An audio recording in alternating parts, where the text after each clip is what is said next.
তো আপনাদেরকে একটা ছোট্ট কথা শেয়ার করি। এইরকম একটা ছোট্ট বেবি যাদের বাড়িতে আছে তাদের দিন যে কেমন কাটে সে আমার চেয়ে ভালো আর কেউ জানে না। কারণ একে নিয়ে প্রত্যেকটা মুহূর্তে ভীষণ রকম ভাবে সাবধানে থাকতে হয়, খুব সতর্ক থাকতে হয়। চোখের আড়াল হওয়া মানেই ও যে কি ঘটিয়ে ফেলবে তো ভগবান জানে, জানি না। আর ঘুম এত কম সে আর বলার মতন নয়। ও মানে সবসময় চাই পাহারা দিতে, সবসময় চাই সমস্ত জিনিস ওর চাই, মানে হাতের কাছে যেটা দেখবে সেটাই ওর চাই।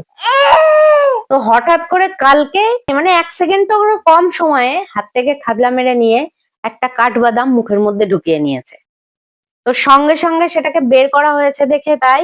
তো এইরকম যাদের বাড়িতে আছে তাদের কিভাবে দিনগুলো কাটে সে তো ভালোই বুঝতে পারি। তো সবাইকে বলবো খুব সাবধানে থাকুন।